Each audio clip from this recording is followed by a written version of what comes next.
Galaxy News Hour live. चैत 12 गते केशव दुलाल र सानु भण्डारी पक्राउ पर्दा नक्कली शरणार्थी प्रकरणले खासै ध्यान तानेको थिएन। जब पूर्व गृहमन्त्री रामबहादुर थापाका सल्लाहकार इन्द्रजित राई पक्राउ परे यसले राजनीतिक तहमा बेग्लै सनसनी पैदा गर्यो। त्यसपछि बहालवाला सचिवदेखि पूर्व उपप्रधानमन्त्री, मन्त्री र तिनका सहयोगी एवं पारिवारिक सदस्यका नाम जोडिए। आफ्नै नागरिकलाई नक्कली शरणार्थी बनाएर अमेरिका पठाउन र त्यस्तो अपराधलाई ढाकछोप गर्न कसले के कस्तो भूमिका खेले भन्ने बारे अझै दिनदिनै जसो नयाँ नयाँ रहस्यहरू बाहिर आउँदैछन्। यही प्रकरणमा जोडिन आएका छन् नेपाल प्रहरीका बहालवाला महानिरीक्षक बसन्त कुँवर। कानुनी राज्यमा कानुन पालना गराउनुपर्ने व्यक्ति नै शक्ति, सत्ता र राज्य स्रोतको दुरुपयोग गरी आफ्नै नागरिकलाई अनागरिक बनाएर बेच्न तल्लीन भएको यस घटनामा काठमाडौँ उपत्यकाभित्रका प्रहरी एकाइले गरेको अनुसन्धानले केही उच्च पदस्थ सहित ठुला बिचौलियालाई कानुनको कठघरामा त उभ्याएकै छ, अरू पनि धेरैको निद्रा खलबलाइदिएको छ। प्रहरीले चाहेमा जस्तासुकै अपराधको जालो तोडिन सक्छ भन्ने कुराको प्रमाण पनि हो यो। तर यसै प्रकरणको जाहेरी उपत्यका अपराध अनुसन्धान कार्यालयमा दर्ता हुँदा पनि तात्कालीन त्यस कार्यालयका प्रमुख एवं हालका महानिरीक्षक कुँवर दायित्वबाट रहस्यमय तरिकाले पन्छिएको पाइएको छ। यति मात्र होइन, केही आरोपित बीच भएका कुराकानीले कुँवरको भूमिकालाई झनै संदिग्ध बनाएको छ। उनका अरू गतिविधि पनि यस प्रकरणमा शङ्कास्पद देखिएकाले सरकारले तत्काल स्वतन्त्र एवं विश्वसनीय छानबिनको निर्णय लिन ढिला गर्नु हुँदैन।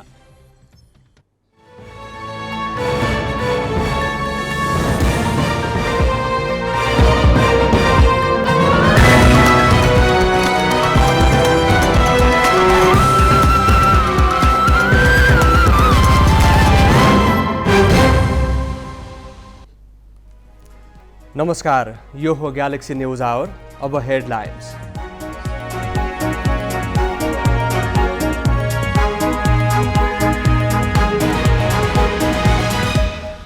शरणार्थी काण्डमा 2 पूर्व मन्त्री र सचिव सहित 30 जनालाई मुद्दा। राज्य विरुद्धको कसुर, संगठित अपराध, किर्ते र ठगीको अभियोग, झण्डै 29 करोड खाएको दाबी। गृह मन्त्रालय प्रधानमन्त्री र मन्त्रीका निवासमा समेत घुस लेनदेन, बयान र अन्य प्रमाणले सङ्केत गरेका थप आरोपीमाथि पनि अनुसन्धान थाल्न सरकारी वकिलको पत्र। शरणार्थी प्रकरणमा प्रहरी प्रमुख कुँवर पनि शङ्काको घेरामा। संसदमा उठ्यो निलम्बन र छानबिनको माग। प्रहरी मुख्यालयको बैठक रोक्दै गृहमा बोलाएर सोधपुछ। पूर्व प्रधानमन्त्री इमरान खानको पार्टी पिटिआईमाथि प्रतिबन्ध लगाउने पाकिस्तान सरकारको तयारी। प्रदर्शनका क्रममा सार्वजनिक सम्पत्तिमाथि क्षति पुर्याएको आरोप। र भारतसँग 3-1 को सेटमा पराजित भएपछि नेपाल काभा महिला भलिबल च्यालेन्ज कपको समूह उपविजेतामा सीमित। फाइनल प्रवेशका लागि कजाकिस्तानसँग खेल्ने।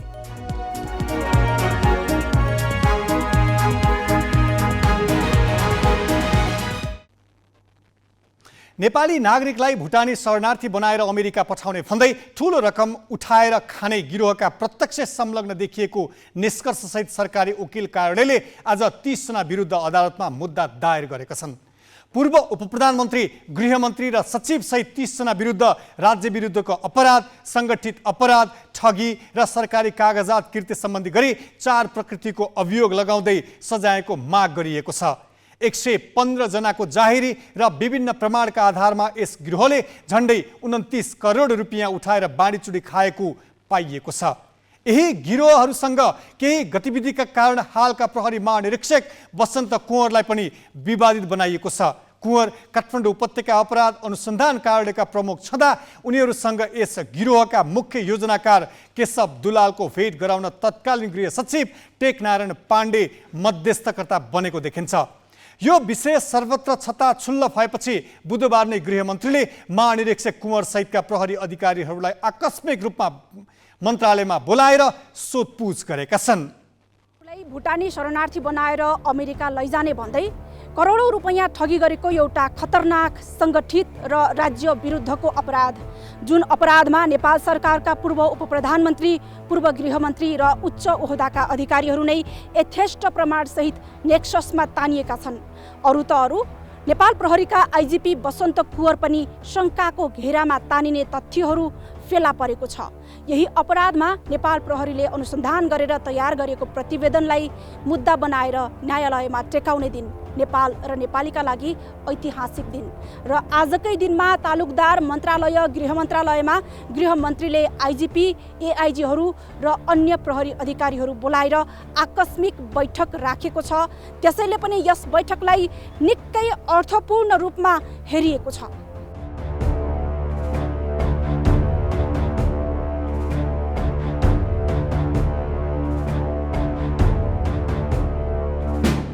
सङ्गठित अपराधसँगै आधा दर्जन भन्दा बढी कानुन आकर्षित हुने अपराधमा नेपाल प्रहरी महानिरीक्षककै विवादित भूमिका हतपति सोच्नै नसकिने कुरा हो।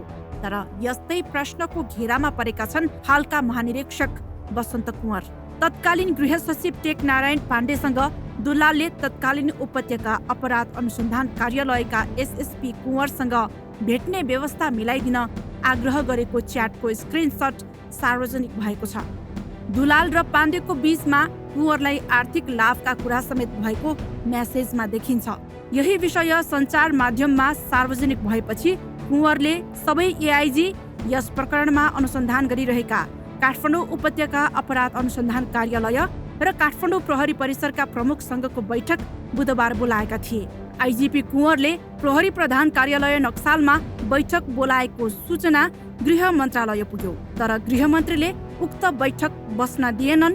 उनले आइजिपीको बैठक रद्द गराएर सबैलाई गृह मन्त्रालयमै आकस्मिक बैठक बोलाए। बैठकमा सहभागी एक अधिकारीका अनुसार अनुसन्धानको क्रममा भेटिएको तत्कालीन गृह सचिव टेकनारायण पाण्डे र केशव प्रसाद दुलालको बीचमा भएको च्याट बाहिरिएको बारे छलफल भएको थियो।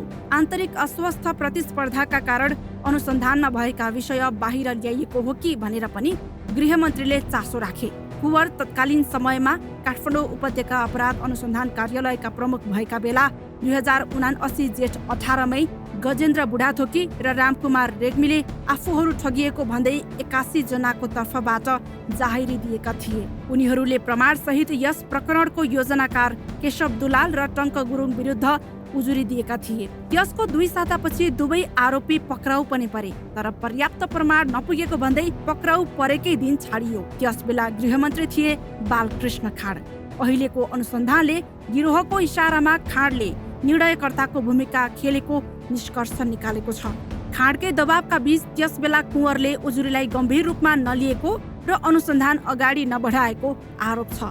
केही तथ्यहरूले उनी यस विषयको गम्भीरताबारे जानकार हुँदाहुँदै सम्झौता गरेका हुन् कि भन्ने शङ्का गर्न ठाउँ दिएको छ। कुँवरले उक्त फाइल नै घरमै बन्धक बनाएको भन्ने समेत हालको अनुसन्धानबाट खुलेको प्रहरी स्रोतको भनाइ छ। यद्यपि कुँवरको नाम लिएर पाण्डे र दुलालबीच भएको च्याट सार्वजनिक भए पनि प्रहरी हिरासतमा भएका अभियुक्तहरूको बयानमा भने परेको छैन। बुधबार गृह मन्त्रालयको बैठकपछि प्रहरी प्रधान कार्यालयले सो कुरा तथ्यहीन भएको दावी गर्दै आइजिपी माथिको आरोप खण्डन गरेको छ। क्यामेरामा साधुराम लामिछानेका साथमा शिखा श्रेष्ठ, ग्यालेक्सी 4K, काठमाडौँ।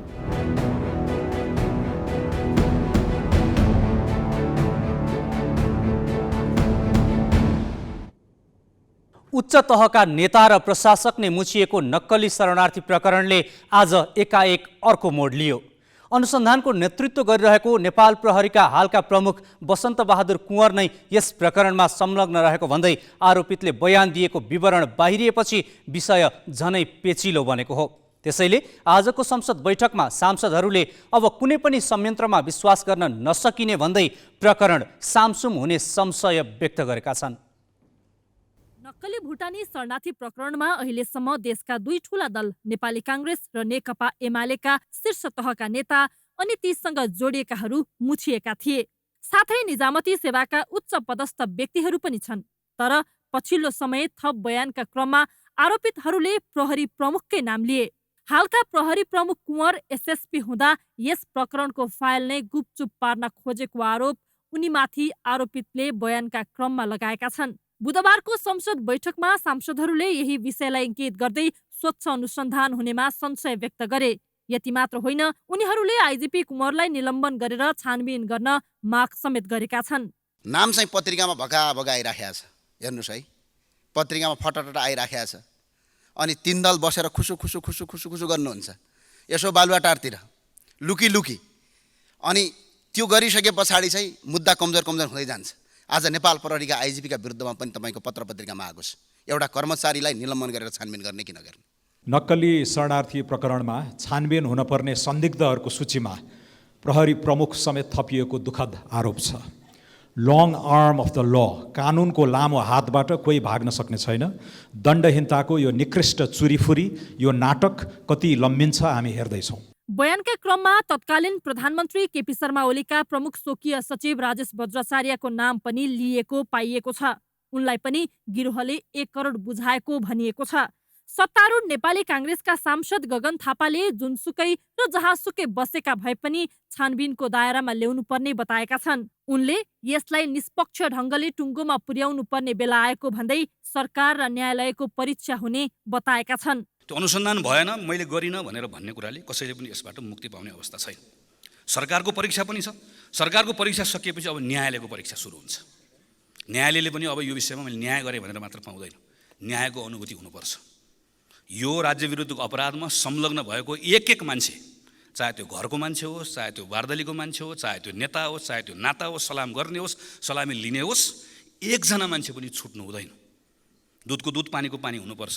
नक्कली शरणार्थी प्रकरणमा ठूला भनिएका 2वटै दल मुछिसकेका छन्।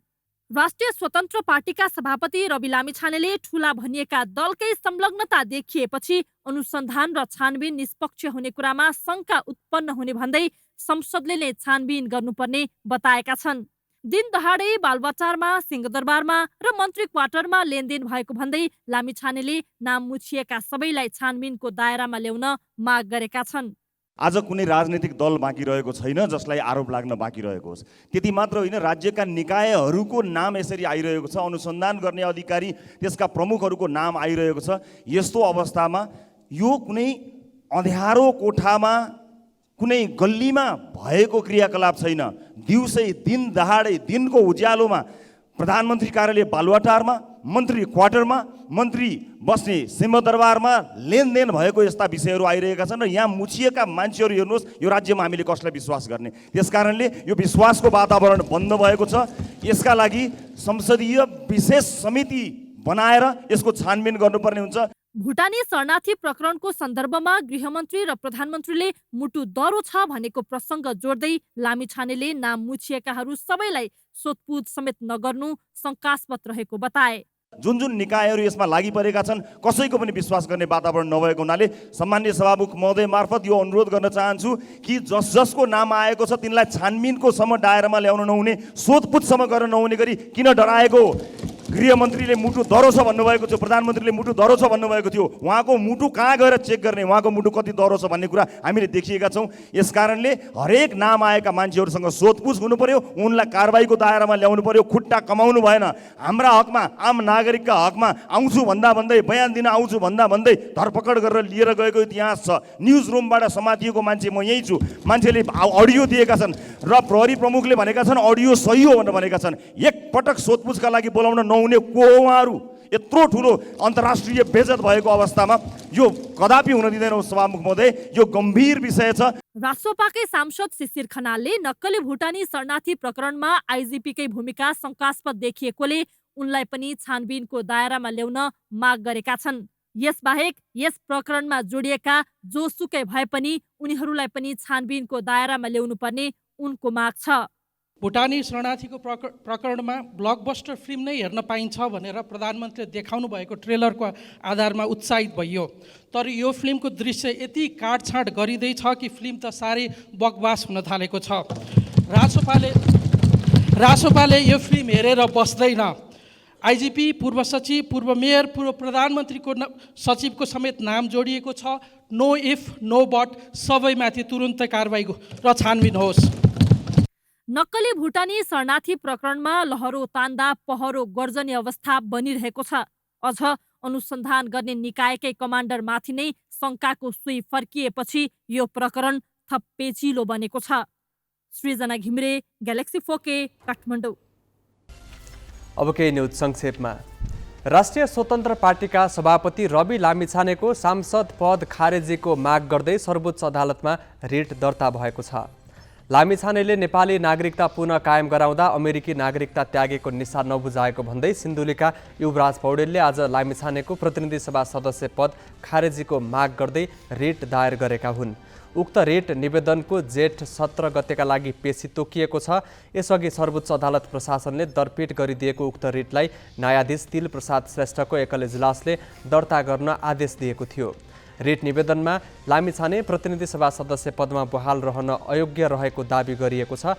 लामिछाने सांसद रहिरहँदा कानुनको शासन र संवैधानिक सर्वोच्चतामाथि नै गम्भीर प्रश्न उठ्ने दावी गर्दै रिट निवेदनमा मुद्दाको अन्तिम निर्णय नहुँदासम्म उनलाई सर्वोच्च अदालत नियमावली 2074 को नियम 49 अन्तर्गत अन्तरिम आदेश जारी गरी प्रतिनिधि सभा सदस्यको रूपमा कार्य गर्न रोक लगाउन माग गरिएको छ। लामिछानेले पुनः नागरिकता प्राप्त गर्ने प्रक्रियामा नै प्रवेश नगरी गत माघ 15 मा नागरिकताको प्रतिलिपि लिएको रिट निवेदनमा जिकिर गरिएको छ। संघीय संसदको संयुक्त बैठक र संयुक्त समिति कार्य सञ्चालन नियमावली मस्यौदा समितिको प्रतिवेदन 2080 सदनको संयुक्त बैठकले स्वीकृत गरेको छ।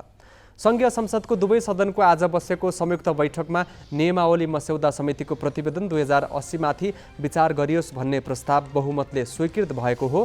समितिका सभापति ध्रुव बहादुर प्रधानले सदन समक्ष प्रतिवेदन पेश गरेका थिए। साथै संशोधनका लागि 72 घण्टाको समय दिएको छ। संघीय संसदको दुवै सदनको अर्को संयुक्त बैठक जेठ 14 गते बिहान 11 बजेका लागि बोलाइएको छ। नेपाली कांग्रेसका सांसद विमलेन्द्र निधिले राष्ट्रपति कार्यालयमा थन्किएर बसेको नागरिकता विधेयक राष्ट्रपति रामचन्द्र पौडेलले तत्काल प्रमाणीकरण गर्नुपर्ने बताएका छन्। प्रतिनिधि सभाको आजको बैठकमा सांसद निधिले विधेयक प्रमाणीकरणको लागि राष्ट्रपति पौडेललाई संवैधानिक र कानुनी रूपमा कुनै बाधा नभएको दावी गरे। संघीय संसदले दुई पटक पारित गरेर पठाएको विधेयक प्रमाणीकरणको लागि सक्रियता देखाउन उनले सरकारलाई पनि सुझाव दिए। सांसद निधिले संघीय संसदले दुई पटक पारित गरेर पठाएको विधेयक फेरि संसदमा आउन नहुने तर्क गरे। नेपाली कांग्रेसका सांसद चन्द्र भण्डारीले जलनका बिरामीलाई पनि क्यान्सर रोग सरहने आर्थिक सहयोग उपलब्ध गराउन सरकारसँग माग गरेका छन्। खाना पकाउने ग्यास सिलिन्डर विस्फोट हुँदा जलनबाट पीडित भएपछि पहिलो पटक आज प्रतिनिधि सभा बैठकमा सम्बोधन गरेका भण्डारीले यस्तो माग राखेका हुन्। गरिब मानिसहरू नै यसको बढी मारमा पर्ने भएकाले उनीहरूलाई पनि क्यान्सर मृगौला रोगलाई जस्तै आर्थिक सहायता उपलब्ध गराउनु पर्ने भण्डारीको भनाइ छ। सांसद भण्डारीले ग्यास र बिजुली जस्ता विषयवस्तु विद्यालय तहकै पाठ्यक्रममा समावेश गर्नुपर्नेमा पनि जोड दिए। उनले नेपालमा जलन अस्पताल सरकारले स्थापना गरे त्यो एसियाकै सबल हुने पनि दावी गरे। सांसद भण्डारीले कीर्तिपुर बर्न अस्पताल र सुषमा मेमोरियल अस्पतालको भवन बनाउन पनि सरकारको ध्यानाकर्षण गराए।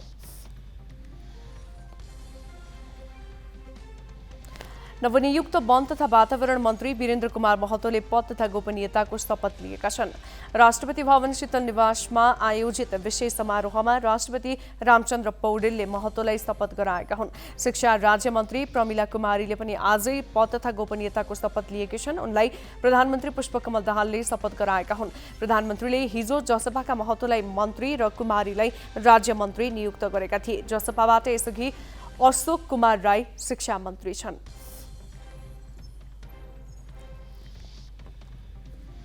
बाँकी प्रसङ्ग गौतम रेग्मीबाट।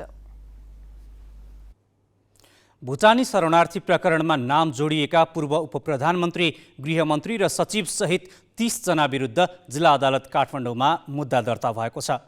नेपाली नागरिकलाई शरणार्थी बनाएर अमेरिका पठाउने गिरोहसँग जोडिएका उनीहरू विरुद्ध जिल्ला सरकारी वकिलको कार्यालय काठमाडौँले अदालतमा मुद्दा दायर गरेको हो। उनीहरूमध्ये 16 जनालाई प्रहरीले पक्राउ गरिसकेको छ भने 14 जना फरार छन्। राज्य विरुद्धको अपराध, संगठित अपराध, ठगी र सरकारी कागजात कृत्य समेत गरी 4 प्रकृतिका अभियोगमा सजायको मागदावी अभियोग पत्रमा लिइएको छ। 115 जनाको जाहेरी र विभिन्न प्रमाणका आधारमा यस गिरोहले झण्डै 29 करोड रुपियाँ उठाएर बाँडीचुँडी खाएको पाइएको छ।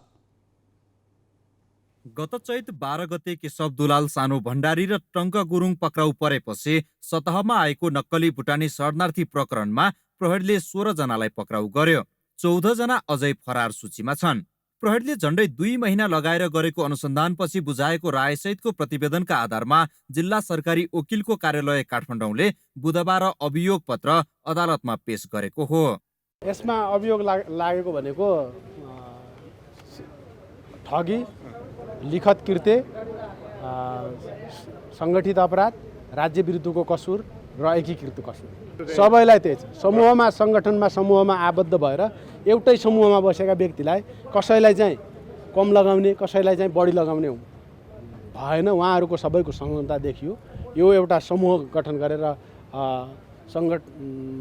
अपराधिक सङ्गठित अपराध गरिसकेपछि त्यो सङ्गठित अपराधमा चाहिँ हामीले कसैलाई चाहिँ कुनै सदस्यलाई कम लगाउने, कुनै सदस्यलाई चाहिँ बढी लगाउने अनुसन्धानबाट त्यो देखिएन। त्यो नदेखिए हुनाले हामीले चाहिँ उहाँहरूको अब लिनु खानु गरेको बिगो तलमाथि होला, तर कसुर चाहिँ सबै मिलेरै गरेको अवस्था देखिए हुनाले त्यसमा चाहिँ सबै जिम्मेवार हुनुहुन्छ। पक्राउ परिसकेका 16 जनालाई पनि अभियोग पत्रसँगै अदालतमा पेश गरिएको थियो। तर फरार रहेका अभियुक्तलाई खोजबिनका लागि पनि सरकारी वकिलको कार्यालयले ताकेता गरेको छ। यस्तै सरकारी वकिलले यतिमै चित्त बुझाएर नबस्न पनि भनेको छ। विभिन्न प्रतिवादीले बयानका क्रममा पोलेका नाम र अन्य प्रमाण मार्फत भेटिएका सूचनाका आधारमा दोस्रो चरणको अनुसन्धान तत्काल थाल्न प्रहरीलाई आग्रह गरेको छ। दफा 35 ले पनि थप अभियोग पत्र लान सकिने भने हुनाले यो पोलमा परेका तर प्रमाणले चाहिँ अन्य स्वतन्त्र प्रमाणले चाहिँ पुष्टि हुन नसकेका प्रतिवादीको हकमा यो अनुसन्धानलाई चाहिँ कन्टिन्यू जारी राख्ने र जुन बखत प्रमाणले निजहरूले कसुर गरेको भन्ने पुष्टि गर्छ, त्यो देखाउँछ, त्यो बखत चाहिँ पक्राउ गरेर मुद्दा चलाउन सकिने भनेर अनुसन्धानलाई खुल्ला गरिया छ र त्यसमा चाहिँ प्रहरीलाई चाहिँ त्यही बमोजिमको निर्देशन दिने गरेर निर्णय भएको अवस्था छ। सरकारी पदमा नरहेकालाई अन्य कसुरदारले पाउने सरहको सजाय र बिगो माग दाबी गर्दा बहालवाला कर्मचारीको हकमा थप सजाय माग गरिएको छ। गिरोहले नेपाली नागरिकलाई भुटानी बनाएर शरणार्थीका रूपमा अमेरिका पठाइदिने प्रलोभन देखाएर 115 जनाबाट 28 करोड 81 लाख रुपियाँ उठाएर बाँडीचुडी खाएको पाइएको छ। अभियोग पत्र 224 पानाको भएको छ र यसमा चाहिँ बिगो चाहिँ 27 करोडमा अलिकति थपिएको छ। त्यो तपाईँहरूले हामीले अपलोड गरिसकेका छौँ उसमा हाम्रो वेबसाइटमा अभियोग पत्र, त्यहाँबाट पनि हेर्न सक्नुहुन्छ। कैद सजायको अब ठगीतर्फ 7 वर्षसम्म कैद, लिखत कृत्यतर्फ पनि 7 वर्षसम्म कैद र यसमा राज्य विरुद्धको कसुरमा 5 वर्षसम्म कैद, जरिवाना समेत छ। अब त्यसमा र अन्य अब यो सङ्गठित एकीकृत कसुरमा त्यसमा पोके बमोजिम सजायको व्यवस्था छ, थप सजायको व्यवस्था। जिल्ला सरकारी वकिलको कार्यालयले अनुसन्धान गर्न तोकिएको 60 दिनभित्रै मुद्दा दर्ता गराएको छ। अब पक्राउ परिसकेकाहरूको अदालतमा पनि बयान गराई थुनामै राखेर कारबाही अगाडि बढाउने कि तारिखमा छाड्ने भन्ने निर्क्योल हुनेछ भने फरार प्रतिवादीको खोजीका लागि वारेन्ट जारी गरिनेछ। क्यामेरामा योगेश लामाका साथ बासु खड्का, ग्यालेक्सी फोके, काठमाडौँ। नक्कली शरणार्थी प्रकरणमा प्रहरी अनुसन्धानपछि सरकारी वकिल कार्यालय काठमाडौँले अभियुक्त 30 जना विरुद्ध ठगी, लिखत कृत्य, राज्य विरुद्धको कसुर र सङ्गठित अपराध सहितका 4 प्रकृतिका अभियोगमा मुद्दा दायर पनि गरेको छ। न्यायालयको क्षेत्राधिकारभित्र प्रवेश गरिसकेको र उच्च तहका राजनीतिज्ञ तथा प्रशासक समेत जोडिएको यस घटनामा संलग्नताको आरोप लागेका अधिकांशले राज्यको सुरक्षाको चौघेराभित्र रहेर नै घुस बुझेको अनुसन्धानले देखाएको छ। नियम कानुनको पालना गर्नुपर्ने निकाय गृह मन्त्रालयबाटै नक्कली भुटानी शरणार्थी प्रकरणको सूत्रपात भएको घटनाक्रमहरूले देखाएका छन्। राज्य विरुद्ध हुने अपराधमा दण्ड चलाउनु पर्ने निकाय गृह मन्त्रालयभित्रबाटै नेपालीलाई नक्कली भुटानी बनाउने अपराधमा संलग्न अधिकांश शीर्षस्थले रकम बुझेको पाइएको छ। जस्तो कि तत्कालीन गृहमन्त्री बालकृष्ण खाँडले 1 करोड 24 लाख मन्त्रालयभित्रै बुझेको बिचौलियाहरूको बयानबाट खुल्छ। नक्कली शरणार्थी प्रकरणमा मुख्य भूमिका खेलेका तत्कालीन गृह सचिव टेकनारायण पाण्डेले आफ्नै कार्यकक्षमा रकम बुझेको अनुसन्धानले देखाएको छ। उनले देशविरुद्धका अपराध नियन्त्रण र राष्ट्रिय सुरक्षाका लागि प्रयोग गर्नुपर्ने कक्ष उपयोग गरेरै खाँड सरह 1 करोड 24 लाख रकम बुझेको अभियोग पत्रमा प्रमाणसहित उल्लेख गरिएको छ। गृह मन्त्रालयमा देशको सुरक्षामा तत्कालीन गृहमन्त्री रामबहादुर थापालाई सल्लाह दिनका लागि सरकारी स्रोत साधन अनि सुविधा बुझेका इन्द्रजित राईले पहिले 1.5 करोड बुझ्न गृह मन्त्रालयकै कक्ष प्रयोग गरेका थिए। कुल 5 करोड 50 लाख बुझेका उनले त्यसपछि भने सिंहदरबार बाहिरका विभिन्न स्थान प्रयोग गरेको भेटिएको छ। राज्य विरुद्धको अपराधमा प्रधानमन्त्रीकै निवास समेत उपयोग भएको प्रहरी अनुसन्धानले खुलाएको छ। देशको हितका लागि प्रधानमन्त्रीले भेटघाट गर्नुपर्ने बालुवाटार स्थित सरकारी निवासभित्र तत्कालीन प्रधानमन्त्री केपी ओलीका प्रमुख स्वकीय सचिव राजेश बज्राचार्यले यस प्रकरणमा सघाउन 1 करोड बुझेको आरोपितहरूले बयान दिएका छन्। राष्ट्रिय हितमा काम गर्ने शपथका साथ नागरिकको करबाट तलब खाने मन्त्रीहरूकै निवास पनि अपराधका लागि प्रयोग भएको प्रहरी अनुसन्धानमा देखिएको छ। पूर्व उपप्रधानमन्त्री टोप बहादुर रायमाझीले तत्कालीन गृहमन्त्री रामबहादुर थापाको पालामा उनको पुल्चोक स्थित निवासबाट 3 करोड रुपियाँ बुझेको अभियोग पत्रमा छ। यस्तै बागमती प्रदेशका पूर्व मन्त्री अजय क्रान्ति साक्य अनि काठमाडौँ महानगरका पूर्व प्रमुख विद्यासुन्दर साक्यका निजी सहयोगी राजेश्वर स्थापितले समेत 1 करोड रुपियाँ बुझ्न पुल्चोक स्थित मन्त्री निवास नै दुरुपयोग गरेको खुलासा प्रहरीले नियन्त्रणमा लिएका आरोपीहरूले बयानमा गरेका छन्। हुन त उनीहरूले सरकारी गाडी नै प्रयोग गरेर घुस ओसारेका थिए।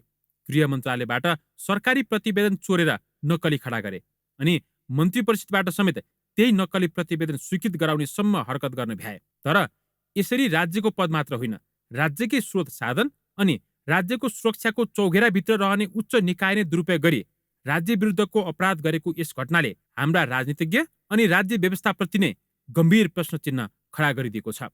Pawan Paudel, galaxy 4K, Kathmandu. नक्कली भुटानी शरणार्थी प्रकरणलाई लिएर संसद तातेको छ। छानबिन प्रभावित हुने भय सांसदहरूले व्यक्त गरिरहेका छन्। गठबन्धनको सरकार रहे पनि गठबन्धन दलमा आबद्धहरू नै भट्टाभट प्रहरीको फन्दामा परिरहेका छन् भने प्रतिपक्षी नेकपा एमाले पनि औँला उठाउनै नपाउने गरी यस प्रकरणमा मुछिएको छ। मुछिएका दलका सांसदहरूको स्वर उस्तै उस्तै देखिरहँदा अन्य दलका सांसदले भने सरकार ढले पनि यस विषयलाई किनारा लगाएरै छाड्नुपर्ने बताएका छन्। बयान गर्ने मान्छेहरू खराब हुन् भने केही किसिमले बाहिर आओस्, बयान गरिएको सत्य हो भने तिनीहरूलाई पनि कानुनको दायरामा ल्याइयोस्। यसमा योभन्दा बढी प्रतिक्रिया दिनु पर्ला जस्तो लाग्दैन। अनुसन्धानको प्रक्रियामा कुन उद्देश्यबाट नामहरू एकपछि अर्को यसरी नामहरू श्रृङ्खलाहरू जोडिन थालिएको छ, यो प्रक्रियाप्रति नै यो किन यस प्रकारले भइरहेको छ भन्ने एउटा संशय अर्को पनि पैदा हुन थालिरहेको छ। सबैतिर मान्छेको नामहरू एकपछि अर्को पोल्दै जाने, त्यस प्रकारले अनि पछाडि काहीँ केही नहुने जस्तो श्रृङ्खला त कतै गर्न खोजिएको छैन। वास्तविक दोषी उम्क्याउनका लागि विषयवस्तुलाई अन्त कतै डाइभर्ट त गर्न खोजिरहेको छैन भन्ने एउटा आशंका निर्माण भएको छ। यो भ्रष्टाचारको विषय छानबिन गर्दै जाँदा सरकारै ढलेछ भने त्यसका लागि तयार हुनुपर्छ, किनभने जनताले नि स्पष्ट रूपमा बुझ्नुहुनेछ कि यो विषय के हो भनेर। त्यसैले कुनै दबाब प्रभावमा नपरिकन यदि यो इस्युलाई गम्भीरतापूर्वक लिएर छानबिनको दायरामा लिएर अगाडि जाँदै गर्दा सरकार ढलेछ भने नि प्रधानमन्त्रीले, मन्त्रीहरूले र सरकारको हामी घटकहरूले यसमा नडराइकन सत्य तथ्य छानबिन गर्न अगाडि जान्छ। अनुसन्धानको कार्यलाई पुरा निष्पक्ष रूपमा हुन दिनुपर्छ। त्यसबाट देखिएका कुरा कानुनको दायरामा जान्छ र कानुनमा ले जे ठहराउँछ, अदालतले जे ठहराउँछ त्यसलाई मान्नुपर्छ। अब केही न्युज संक्षेपमा। अर्घाखाँचीमा पशु चौपायामा लाग्ने लम्पी स्किन रोग तीव्र गतिमा फैलिएको छ। सुरुमा केही पालिकामा मात्रै भेटिएको यो रोग अहिले 6वटै पालिकामा फैलिएको छ। पाडिनी, छत्रदेव, मालारानी गाउँपालिका, शीतगङ्गा, सन्धिखर्क, भूमिका स्थान नगरपालिकामा पशु चौपायामा लम्पी स्किन फैलिएपछि किसान समस्यामा परेका छन्। यी पालिकाका 4293 पशु चौपायामा सङ्क्रमण देखिएको छ। 78वटा पशु चौपाया मरेको भेटेनरी अस्पताल तथा पशु सेवा विज्ञ केन्द्रले जनाएको छ। रोग सङ्क्रमण भएका पशु चौपायाबाट दुध उत्पादनमा कमी आएपछि किसान समस्यामा छन्। रोग लागेका क्षेत्रमा पशु प्राविधिक पुग्ने गरेका छन्। प्रभावित स्थानमा पुगेर रोग नियन्त्रणमा सहयोग पुर्याउन किसानलाई परामर्श दिने काम भइरहेको पशु प्राविधिक बताउँछन्। पाकिस्तान सरकारले पूर्व प्रधानमन्त्री इमरान खानको पार्टीलाई प्रतिबन्ध लगाउने तयारी गरेको छ। देशव्यापी प्रदर्शनका क्रममा सार्वजनिक सम्पत्तिमाथि क्षति पुर्याएको आरोपमा पूर्व प्रधानमन्त्री खानको पार्टी तहरिक-ए-इन्साफ PTI लाई प्रतिबन्ध लगाउने तयारी गरिएको पाकिस्तानी रक्षा मन्त्री ख्वाजा आफिसलाई उद्धृत गर्दै अन्तर्राष्ट्रिय सञ्चार माध्यमले जनाएका छन्। बुधबार पत्रकार सम्मेलन गर्दै रक्षा मन्त्री आफिसले खानको पार्टीको क्रियाकलाप राज्य विरुद्धको रहेको र त्यस्ता क्रियाकलापलाई सहन नसक्ने भन्दै प्रतिबन्धको तयारी गरेको जानकारी दिए। यसै महिना भएको प्रदर्शनका क्रममा सेनाको मुख्यालय र सरकारी भवनसहित सैन्य प्रतिष्ठानमा आक्रमण गरेका कारण खानको पार्टीलाई प्रतिबन्ध लगाउने तयारी गरेको पाकिस्तानी सरकारको भनाइरहेको छ। खानलाई मे 9 भ्रष्टाचारको मुद्दामा पक्राउ गरिएको थियो। त्यस लगत्तै उनका समर्थकले विरोध प्रदर्शन गर्दै सरकारी र सैन्य भवनहरूमा आक्रमण गरेका थिए। रुसले युक्रेनबाट प्रवेश गरेका 70 जना सशस्त्र विद्रोहीहरू मारिएको दाबी गरेको छ। युक्रेनबाट बोल्गोरोड क्षेत्र प्रवेश गरेका सशस्त्र विद्रोहीहरू रुसी सेनासँग भएको लडाईँमा मारिएको रुसको दाबी छ। रुसको दाबीलाई किबले भने अस्वीकार गरेको छ। रुसी अधिकारीका अनुसार भिडन्तका क्रममा 9 सीमावर्ती गाउँ खाली गरिएको थियो। रसियाको रक्षा मन्त्रालयका प्रवक्ता इगोर कोनासेन्कोभले स्थानीय सेना, हवाई आक्रमण र तोपखानाले उनीहरूलाई परास्त गरेको दाबी गरेका छन्। अमेरिकाले भने युक्रेनी सीमा क्षेत्रबाट रुसमा भएको आक्रमणमा आफ्नो समर्थन नभएको बताएको छ।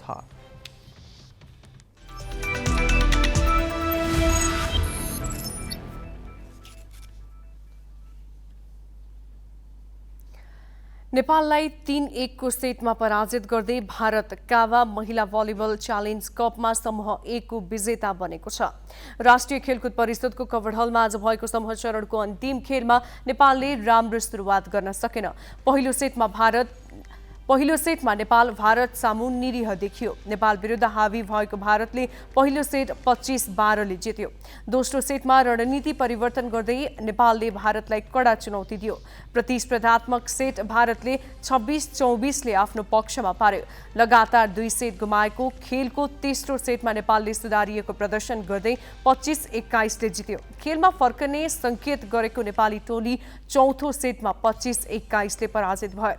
यो सँगै भारत 3-1 को जित निकाल्दै समूह 1 को विजेता बन्यो। भारत 9 अङ्क सहित समूह विजेता बन्दा 6 अङ्क बनाएको नेपाल उपविजेता बन्यो। अब नेपालले फाइनल प्रवेशका लागि शुक्रबार काजाखस्तानसँग प्रतिस्पर्धा गर्नेछ। भारतले शुक्रबार नै उज्बेकिस्तानसँग खेल्नेछ। काजाखस्तान समूह बी को विजेता र उज्बेकिस्तान उपविजेता बन्दै सेमिफाइनलमा पुगेका हुन्।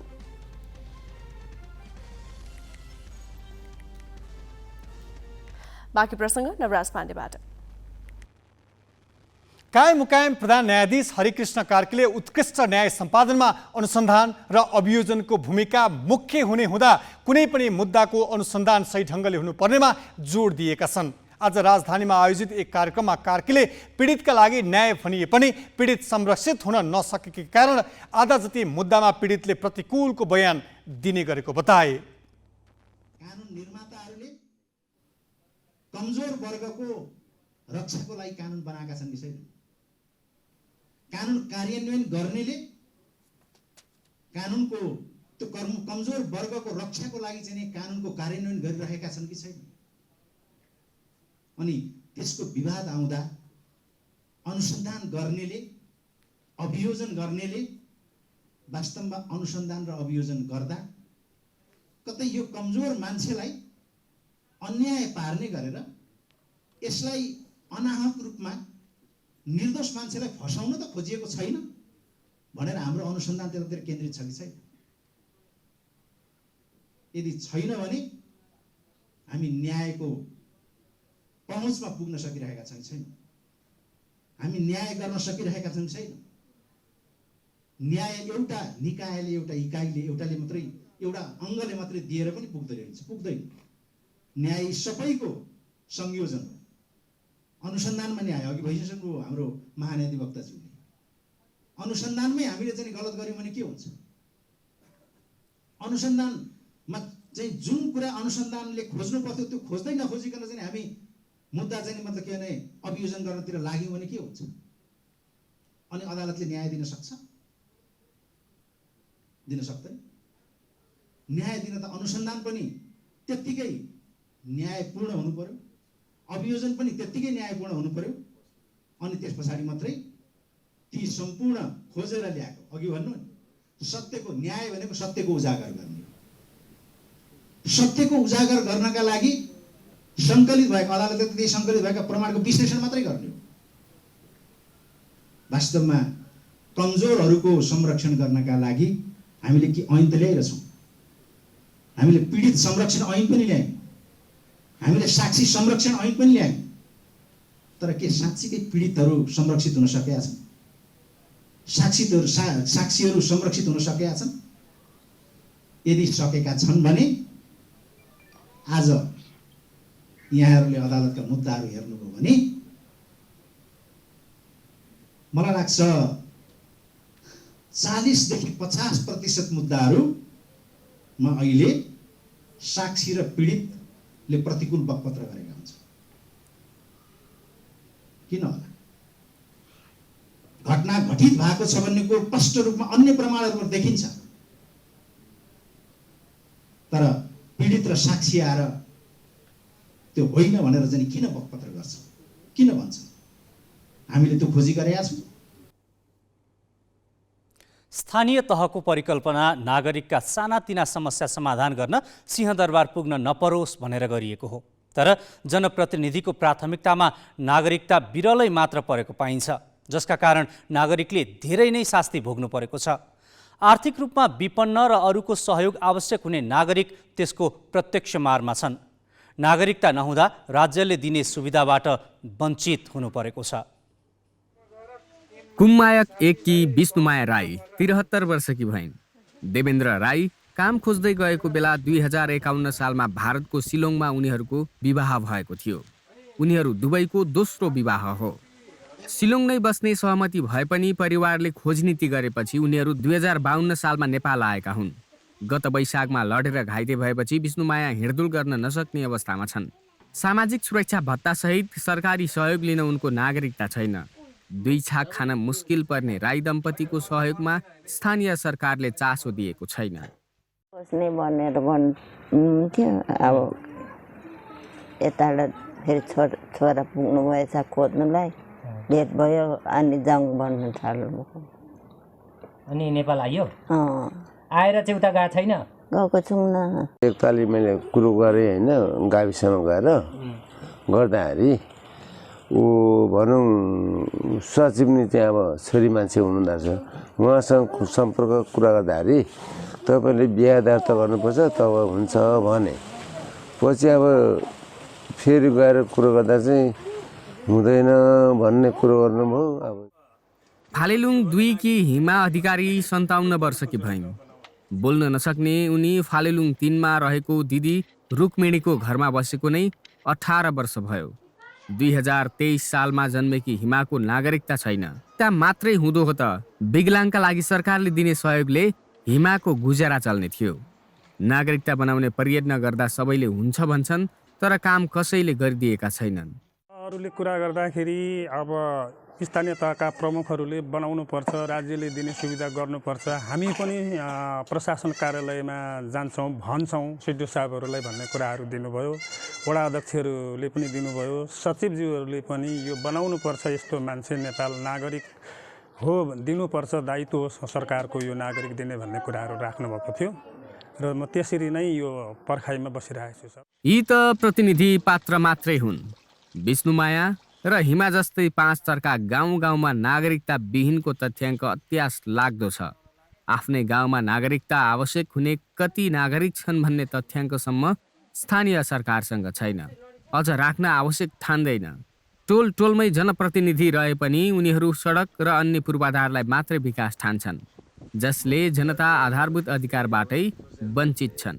भौतिक रूपमा यहाँ आएर नागरिकता प्राप्त गर्न जो असमर्थ हुन्छन् उनीहरूको लागि चाहिँ हामीले स्थानीय तहले त्यसको डिटेल विवरणहरू, नागरिकता प्रमाणपत्र बनाउनको लागि आवश्यक पर्ने कागजातहरू सबै सङ्कलन गरेर हामी कहाँ प्राप्त भयो भने हामीलाई त्यसलाई यहाँ अभिलेखमा जनाएर खालि सेवा प्राप्त गर्ने नागरिकको जुन औँठा छाप छ त्यो लगाउनको लागि हामी डकुमेन्ट, त्यो ढड्डा र नागरिकता प्रमाणपत्र कार्ड लिएर सम्बन्धित व्यक्तिको वासस्थानसम्म गएर प्रदान गर्न सकिन्छ। नागरिकता बनाउन कार्यालयसम्म पुग्न नसक्नेलाई जिल्ला प्रशासनले आफै पुगेर वितरण गर्छ, तर त्यसको अग्रसरता लिन स्थानीय तह सक्रिय रहेको पाइन्न। नागरिकता जस्तो संवेदनशील विषयमा जनप्रतिनिधि नै असंवेदनशील बनिदिँदा नागरिक भने पाइले पछि हन्डर खाइरहेका छन्। ग्यालेक्सी 4K का लागि 5 थरबाट सरोज शर्माको रिपोर्ट।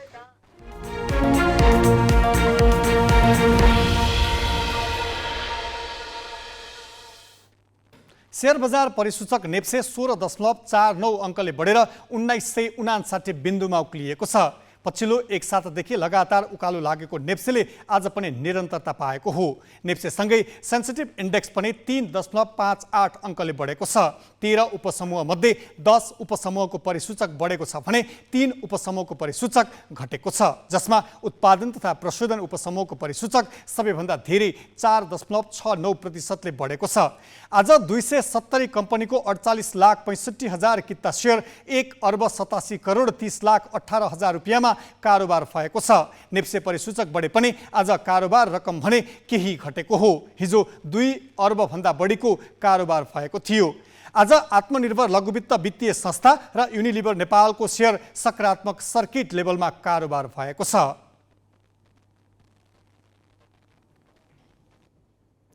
गरिबलाई ऋणमाथि ऋण, धनीलाई धनमाथि धन। हाम्रो अर्थतन्त्रमा यो नौलो होइन। कोभिडकै बेलाबाट सरकारले धनीलाई पैसा बाँड्ने र गरिबलाई भोकै पार्ने नीति लियो।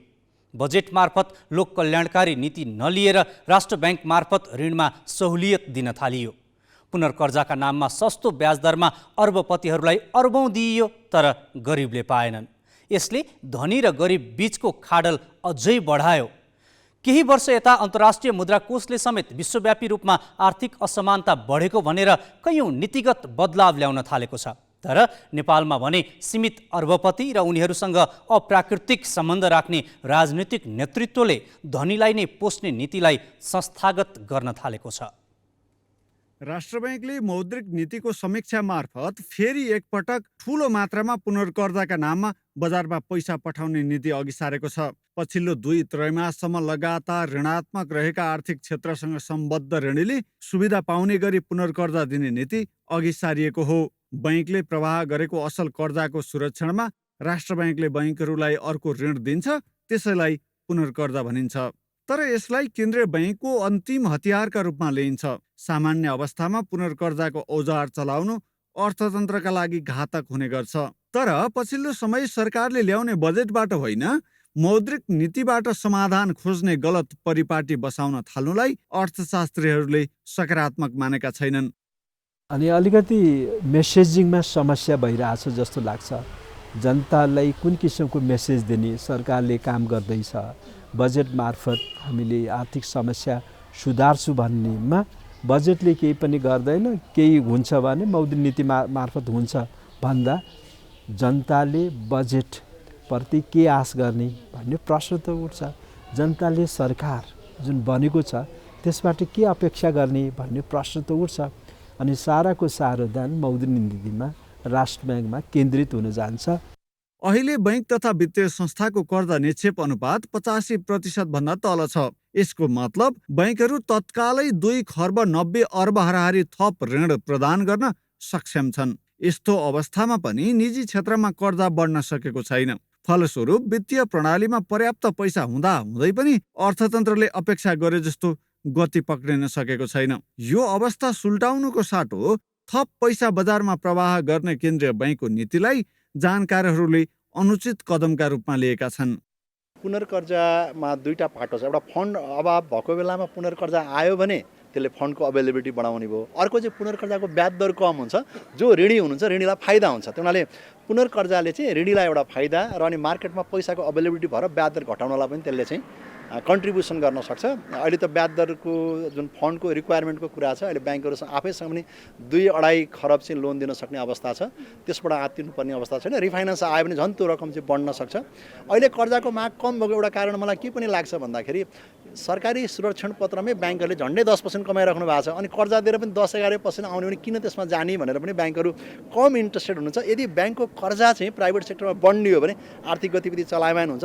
पुनर्कर्जा भनेको राष्ट्र ब्याङ्कले बिना आधार नयाँ नोट छापेर बाँड्ने जस्तै हो। केन्द्रीय बैंकले मुद्रा जारी गर्दा विदेशी मुद्रा वा सुन जस्ता बहुमूल्य धातुको सुरक्षण राखेको हुन्छ। तर पुनर्कर्जामा कुनै त्यस्तो सुरक्षण हुँदैन जसले हाम्रो विदेशी विनिमय भण्डारलाई सन्तुलित गर्न सकोस्। यसअघि पनि राष्ट्र बैंकले कोभिड पछिको आर्थिक पुनरुत्थानका लागि भन्दै व्यापक पुनर्कर्जा बाँडेको थियो। गत आर्थिक वर्ष करिब 3 खर्ब रुपियाँ पुनर्कर्जा बाँडिएको थियो। अन्य उपकरण मार्फत 97 खर्बभन्दा धेरै थप तरलता प्रवाह भएको थियो। गएको पुसमा पुनर्कर्जाको आकार 1 खर्ब 58 अर्ब नागेको थियो।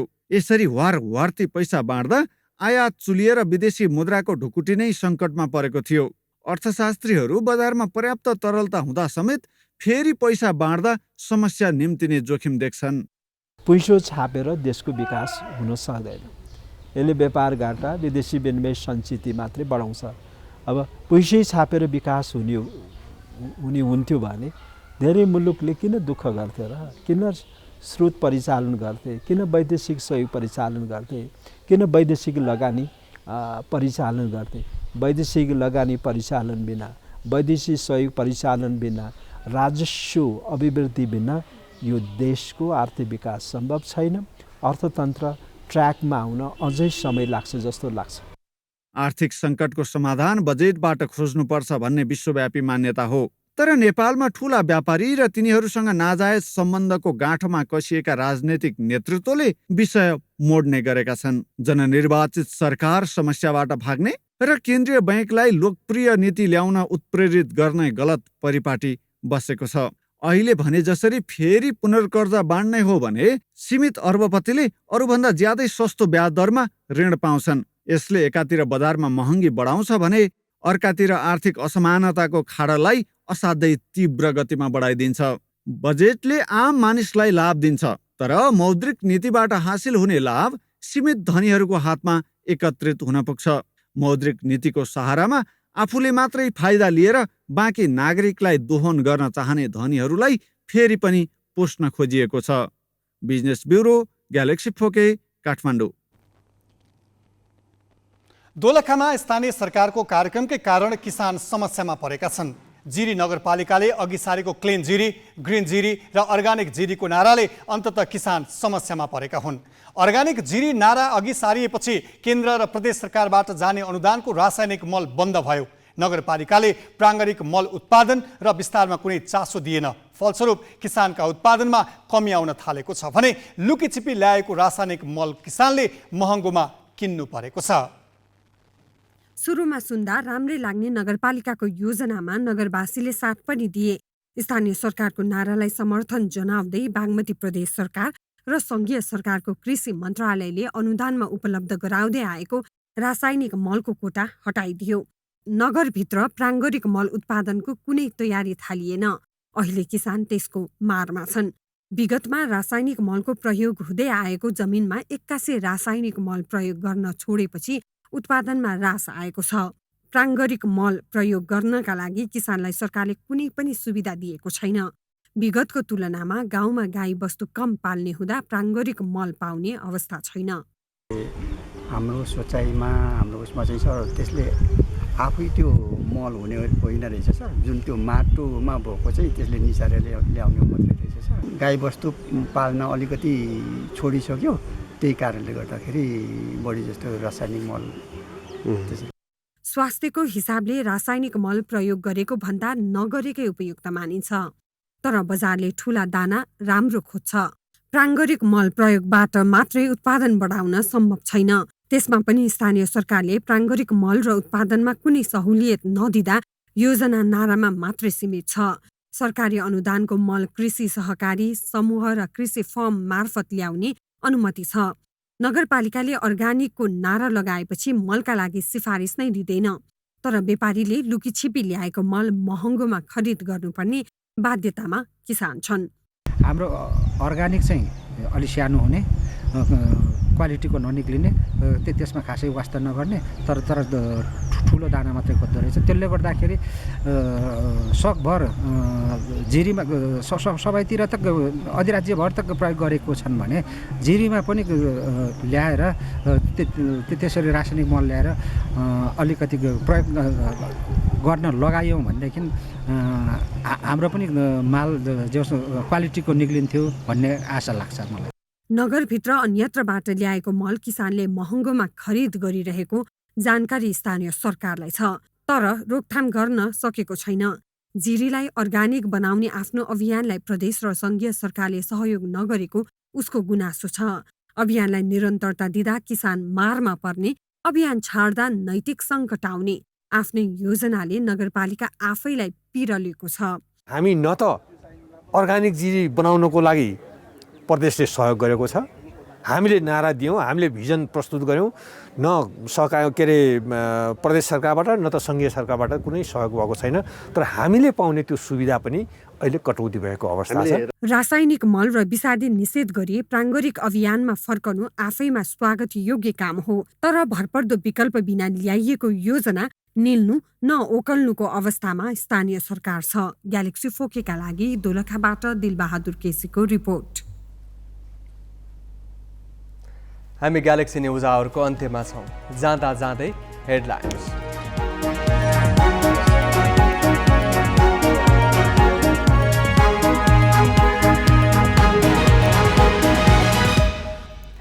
शरणार्थी काण्डमा 2 पूर्व मन्त्री र सचिव सहित 30 जनालाई मुद्दा, राज्य विरुद्धको कसुर, संगठित अपराध, किर्ते र ठगीको अभियोग, झण्डै 29 करोड खाएको दाबी। गृह मन्त्रालय प्रधानमन्त्री र मन्त्रीका निवासमा समेत घुस लेनदेन, बयान र अन्य प्रमाणले सङ्केत गरेका थप आरोपीमाथि पनि अनुसन्धान थाल्न सरकारी वकिलको पत्र। शरणार्थी प्रकरणमा प्रहरी प्रमुख कुँवर पनि शङ्काको घेरामा, संसदमा उठ्यो निलम्बन र छानबिनको माग, प्रहरी मुख्यालयको बैठक रोक्दै गृहमा बोलाएर सोधपुछ। पूर्व प्रधानमन्त्री इमरान खानको पार्टी पिटिआईमाथि प्रतिबन्ध लगाउने पाकिस्तान सरकारको तयारी, प्रदर्शनका क्रममा सार्वजनिक सम्पत्तिमाथि क्षति पुर्याएको आरोप। र भारतसँग 3-1 को सेटमा पराजित भएपछि नेपाल काभा महिला भलिबल च्यालेन्ज कपको समूह उपविजेतामा सीमित, फाइनल प्रवेशका लागि कजाकिस्तानसँग खेल्ने।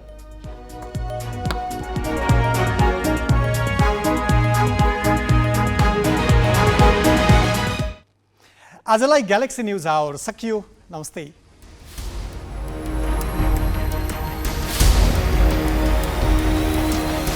This is Galaxy News Hour Live.